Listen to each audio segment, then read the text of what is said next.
Motor Show. In this episode, we're heading down to NextGen Motorsports on the Gold Coast, so sit down, relax, and enjoy the show.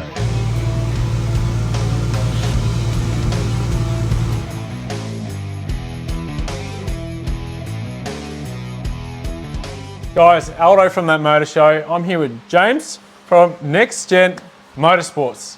Now, he's kindly brought me down here to his workshop shed. Workshop shed? Yeah, home workshop, yeah. Home workshop. So, bro... Got to start somewhere. Exactly right. So, NextGen Motorsports, we do a lot of Barras here. I've been walking around checking it out, and he specialises in the Barra engine. But not only that, you specialise in different things as well. Yeah, we do a bit of everything, yeah.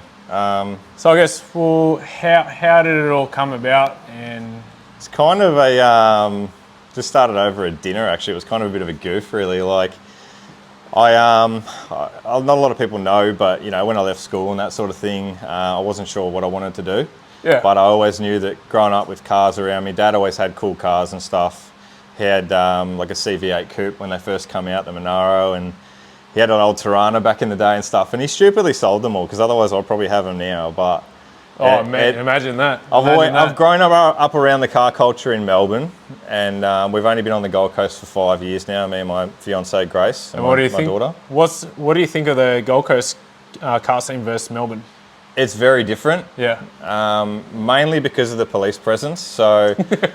It's like Melbourne used to be pretty cool back in the day. They used to let you not really run amok or whatever like that, but like if the guys wanted to go Mexico or go to car meets and that sort of stuff and organise enthusiast get-togethers and this and that, like it was fine. They didn't really police it. They just monitored it, make sure no one was being silly, made sure that carloads full of people weren't going out and tipping it in and hurting anyone. You know, a lot of people want to go out and have fun and shred tyres, and that's cool. Just, you know, do it in a safe space, you know, and that's sweet. But in regards to the differences, I guess up here I found that when I first moved, I don't think we're in Coomera now, and when we first moved up here, we were living in Pimpama. We took a place sight unseen, just to get out of COVID, around the same sort of time that a few, I guess, other quite famous car guys like Troy moved up here and bought ECM up and that sort of stuff. And people like, you know, were just sick of it. They had to get out of Melbourne with the lockdowns, stuck inside. No one could work. So we came up. Again, I didn't really know what I wanted to do. Yeah. And it started over a dinner. I went back home to see my family, and Mum goes, "Oh, what do you like doing?" I said, "I love cars. I've got to do something with cars. I'm sick of being a tradie." And she said, "Yeah, well, you've been involved in cars when you were younger. You did an engineering certificate. You got qualified to do this sort of stuff. Why didn't you continue to do it?" And I said, "Well, no one would hire me. Like, I wanted to work for race teams. I wanted to do high-end stuff and try and get into like Formula One crews and this and that and V8 crews. And even though I was lucky enough to work alongside those guys when I was growing up and learn the skills of how to build engines and how to do motorsports wiring, how to do fuel system stuff, just turn your average car into something kind of crazy. It started off as just a pipe dream, really. Yeah. But unfortunately, you do have to start somewhere, and that's why we are in my garage. Right, it's a perfect starting point for many. And I mean, this setup is pretty cool. Yeah. It's not your average garage, that's for sure. Like, we've decked it out so that it's a clean space to work. We do a lot of engine assembly here. This place is vacuum daily, extraction fans on, door down, whenever there's an open engine being worked on. We do a lot of customers' cars here and full changeovers as well. So not only do we build the engines, but we also install them and then heavily modify them with big turbo kits, big fuel systems, drivetrain, the works. And people think I'm nuts because I do it all on the ground. I don't have a hoist. I haven't gotten to that level yet, but like, our dream is to open up a very productive, reputable workshop and do this full time. I'd love to have a crew of not only just guys working for me, but my bestest, closest mates who I trust, who I know I can go into business with and be successful. Because at the moment, like, I started this as a hobby business 2 years ago. Yeah. It's taken off. We've had a lot of help from a lot of guys on social media. A lot of guys in their vlogs, such as Guion and his brothers and stuff, what they're doing. They've been, kind enough to add me into a lot of their videos, which has been really helpful for our business and our brand. And I think that the biggest thing that we're trying to do at the moment is grow NextGen Motorsports as a brand. Yeah. So if we can turn this into something that's talked about, Australia-wide, statewide, all over Queensland, and it's slowly getting there, I think I'll be in a position to get into a commercial state workshop probably 6 to 12 months. Right, I definitely believe it. Yeah. But at the moment, we've got a few projects on the go. We just finished off an engine that's probably my coolest build I've done so far. So we built a Barra twin cam inline 6 for a guy over in California. Wow.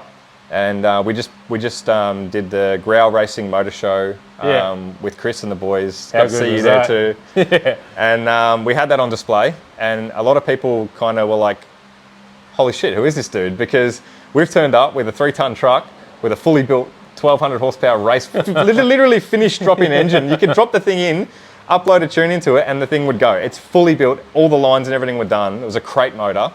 And we had that on display. And when I rolled it out, all these guys were looking at me like I was kind of crazy, because they were just setting up their stands with a few knickknacks and parts and stuff. We pull out this fully built race engine. We turn up in the car. We had other cars on show, like Alicia Rapoli's FG that we built. Yeah. Her partner, Jono, he's got F6 Jet. And far out, what are they called again? I'm losing my mind. You're right, man. Jono started a rap company recently. Starts with an M, doesn't it? Yeah, fuck. Martini Motorsport. Holy shit, I can't believe I forgot that. He's one of my mates. He's going to kill me when he sees this. But And I'll leave this in there too. yeah. He wrapped the car. He wrapped Jono's car as well, and it's flawless. It was actually in for a health check yesterday.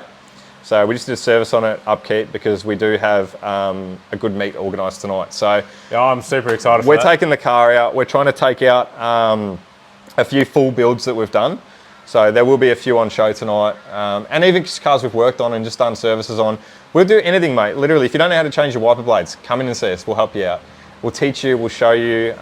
Very open, honest, and hands-on. Yeah. So I love when people come in and they don't know things. I'm more than happy to sit down and explain them, how to do things. Yeah. And get them turning spanners on their own car. It's not just about making money all the time. It's about creating friendships, rapport, return clients, customers. So like I said, we are trying to build a brand. Yeah. So, I suppose if you show them the basics of their car, Yep. and if they've ever, say, gone for a drive and they're a little while away from home and something goes wrong, they at least have somewhat of an idea on where to look and at least get back to you with good information as to if there was an issue, sort of thing. Yeah, well, that, and like I find that people always say to me, like, what's your end game in regards to like with clients and stuff like that. And I think when I was growing up, I'd go to a workshop, or when I was a lot younger and stuff, I'm only 16, 17, kicking around when I was just getting into cars. That was only a couple of years ago, eh? Yeah, and like I don't know if I felt stupid for saying this out loud, but I'd go to a big workshop and be like, oh, there's all these crazy cars here and stuff. And then I'd feel like intimidated because the owners were very blunt, very standoffish. Yeah. And, I felt like it was almost like you're doing yourself a disservice just for asking for a quote. They'd be like, oh, bloody hell, man, like it's going to cost 30 grand, you won't see any change. And that's all you'd get. Yeah. With us, you get a full breakdown, you see where every cent goes, itemised parts list, all costings, full breakdown of the labour and what's getting done, and you literally see where every cent goes. Yeah, right. And I being a new business, we do a lot of deals, a lot of trade prices on stuff, and we make our money back on labour. We're very cost effective. I know a lot of workshops are charging a lot more per hour because they have more overheads. We're basically 3/4 of the cost of what it would normally cost to get a car serviced, an hourly rate to work on your engine to get it rebuilt. We've got a great relationship with a machine shop in Southport called Donnelly's Engineering. Yeah. So Corey runs that with all the boys down there. Goran and Zach and a few of the other fellas down there, they do cylinder heads for us. They do all the machining and balancing of the blocks. They send stuff down to Static, down in Burleigh, to get it balanced if we need it done. Spool Imports have been looking after us in regards to all our components and parts. Fabrication and stuff's been getting done at Side Design Fabrication and MDS up in Brisbane. Yeah. So the guys have been really looking after us with that sort of stuff. And just networking and creating a good relationship with a good group of guys. It's taken a while to figure it out and trial and error, and just politely saying no if we don't get along with that person, because it's not more like if we don't get along, it's more so like time restraints and that sort of thing, because we do work to a finished product and deadlines, but mostly we work to a finished product, because I get that guys want to go racing and they want to have their cars on the street and stuff, but we don't cut any corners and we want to make sure that things are done right.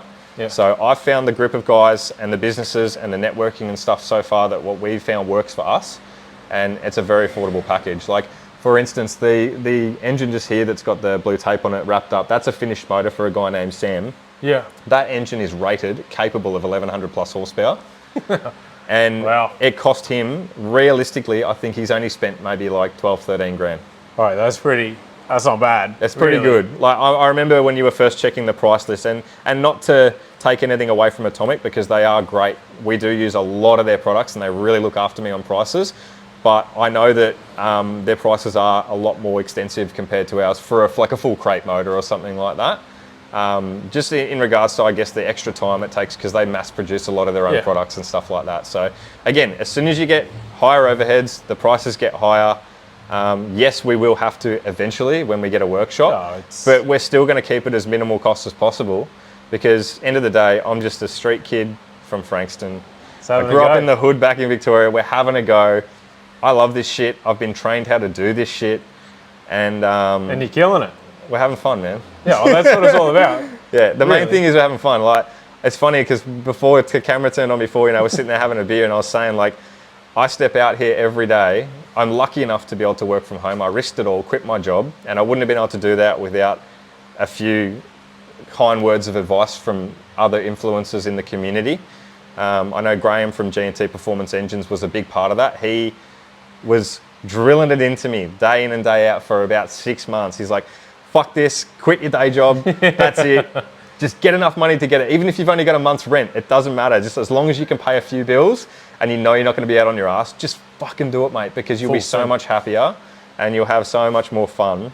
Yeah. And so that was like, I think probably the 10th time he told me to do it was finally when I had the balls to quit my job. And that was like the best day ever, because I was a little bit like disgruntled with my boss at the time, and we didn't really see eye to eye. So to tell him in the nicest way possible that I'm out of here was like the sickest feeling. It was so good. So has he ever contacted you since seeing what's happened? Oh, I mean, he's a nice bloke and this and that. I've seen him around and stuff, but that was a prior place that I worked at. I also did a little bit of work in between when we first started for another gentleman. I'm also a mechanical plumber as well as an engineer. Yeah, right. His name's Michael. He runs air control, and they actually sponsor the V8 supercars. Yeah, right. Yeah, they're Matt Stone Racing, so they sponsor them.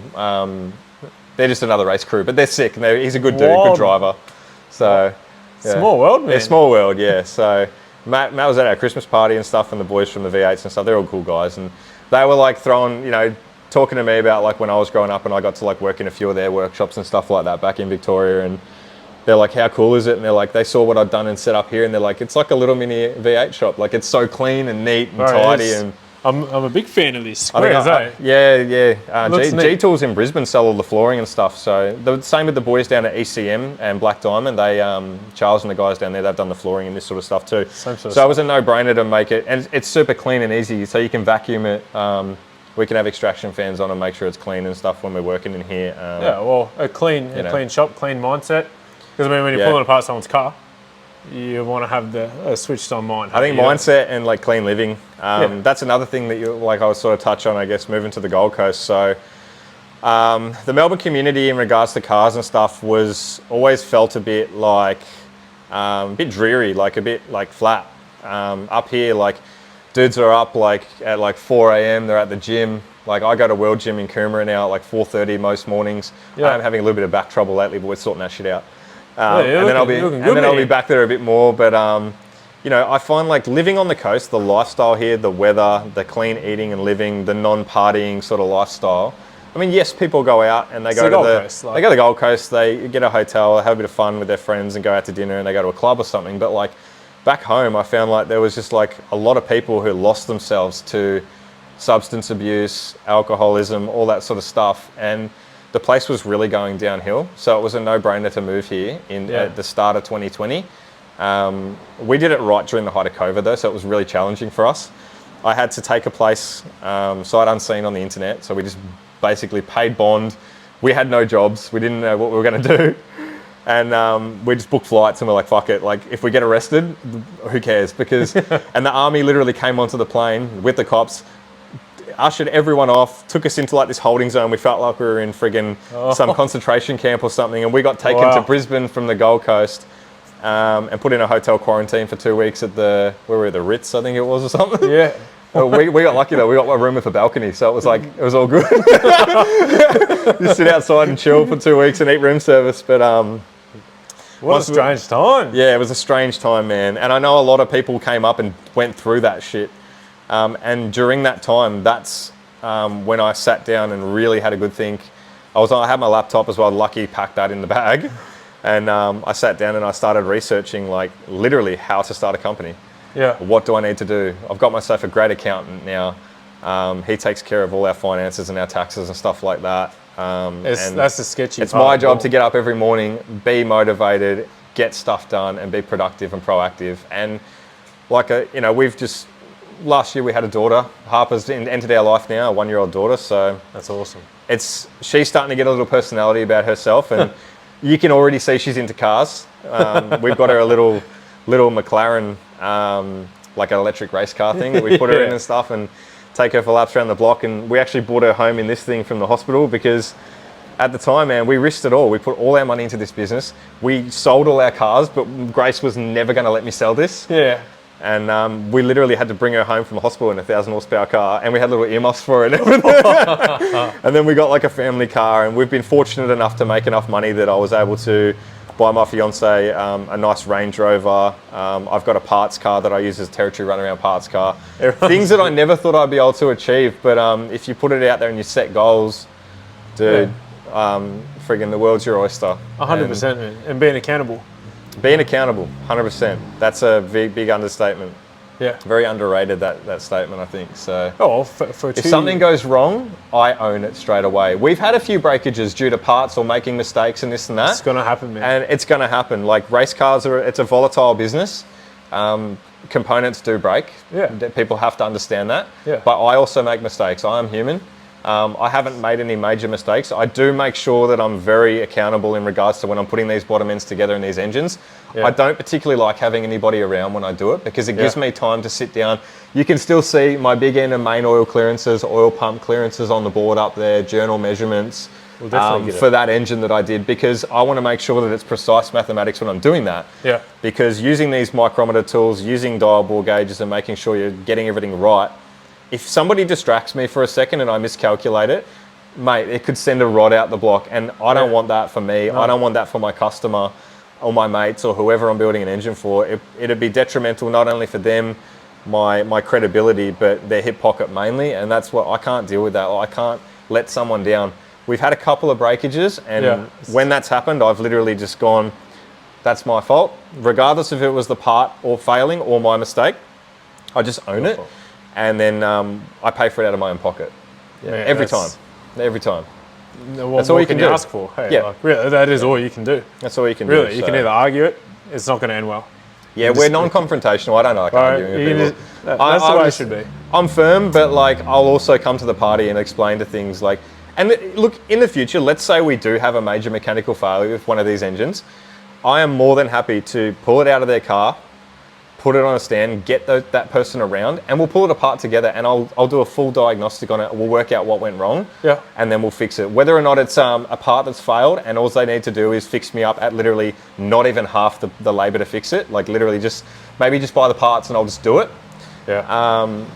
Or if it's definitely something that's gone wrong due to my negligence or something silly that's happened, which is very rare. Sorry to toot my own horn, but. We are good at what we do, I personally believe. So, this beautiful Falcon sitting behind you. Thanks, bro. It's a statement in itself. Like, you don't see many in this colour cruising around. So, most people hate it. It's clean. I've had so many people go, "Yuck, that colour's shit. You should wrap it." So many haters online. Baby poo green. But I hated it when I first got it. Like, only reason I bought it because it was so tidy and it was well priced. It was 7.5 grand with a blown turbo. And it's funny because you'll actually notice that the driver's door and the driver's guard is actually slightly faded. Yeah. And we left it that way on purpose because the night I put a deposit on this car, this dude in like the northern suburbs in Melbourne, I'm like, yep, done deal. I'm going to get it. I'm on the way. Yeah. His fucking neighbour backed into it and put a tow ball straight through the door. And I got there and he was freaking out. He's full stressing out. And I'm like, fuck, what do you want to do here? And he goes, look, I can go to the Wreckers and get you a new door and a guard in the morning. My uncle owns a Wreckers. And I'm like, all right. So, and he goes, I know I've got another acid rush one there. It might be a little bit shit, but like, because the car already had a respray. But I'm kind of funny sometimes. I leave weird things like that just to as like memories and stories and shit. Got a story, man. I'll get the car painted eventually. The whole rear end's been repainted actually because somebody ran up the arse of it about 6 months ago. The boys at Loco Customs repainted and fixed the rear end. Oh, awesome. I was sitting at the traffic lights out front Coomera Westfield and some dude in a Nissan Navara just went straight up my arse. I was like, literally stood still. And then he got out and tried to do a runner and I grabbed him and I'm like, you're not going anywhere. It was pretty funny. Yeah. It was a bit of a story behind that for another time. That's maybe an off-camera story, that one. So.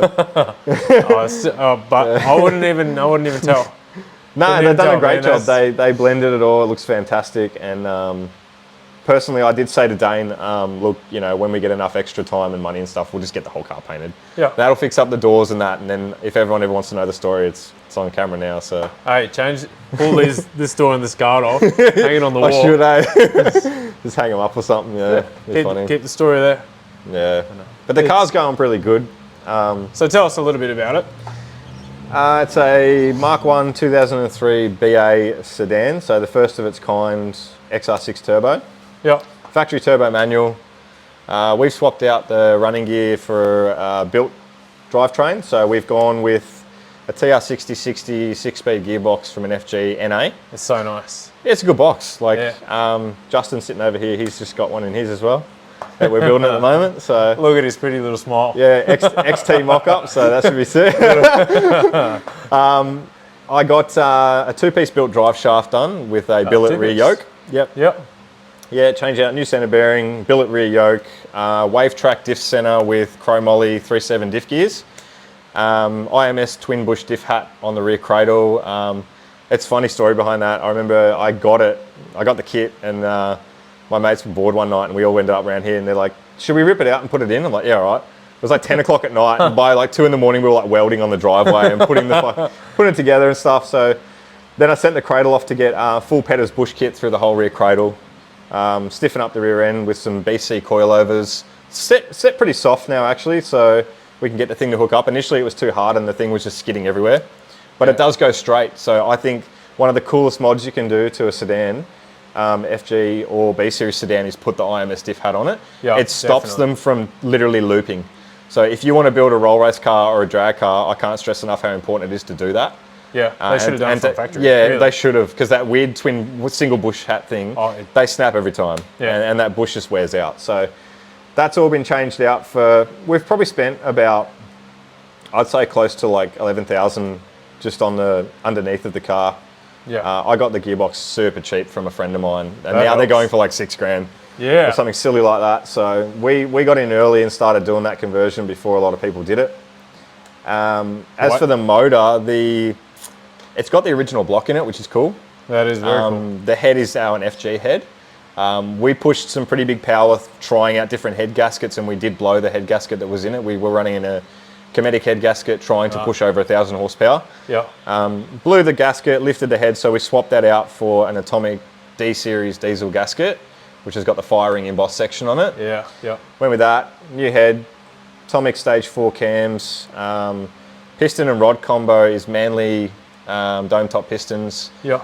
A little bit more decomp, they are the sports compact pistons, spool H-beam rods, ACL race series bearings through the car, which takes care of being able to actually lean on it, because the B-Series bottom end would not sustain anything over 300 kilowatts pretty much. Wait till you see mine.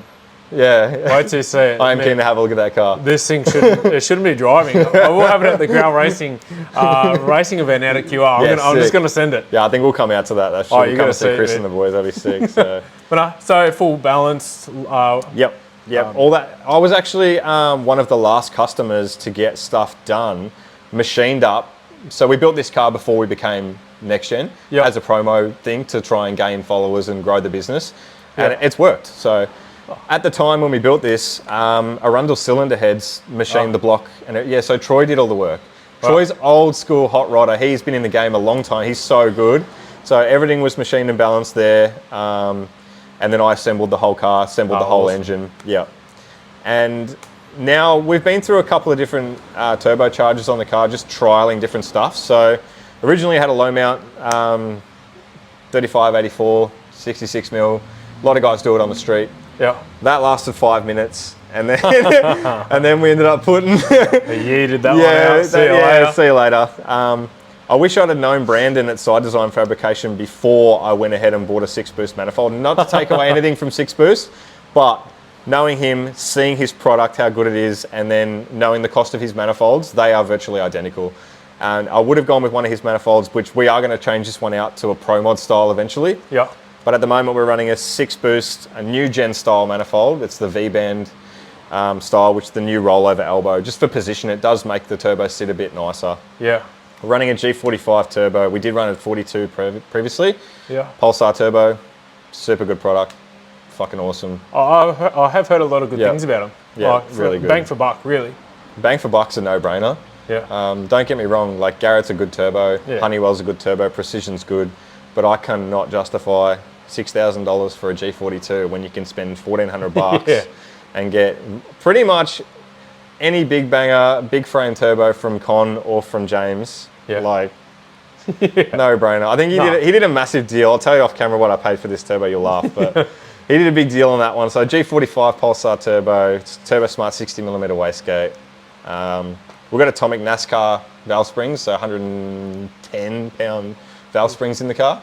Yeah, right. It is important. Yeah, super important, so we don't get valve float, anything like that. Plus we are running bigger cams.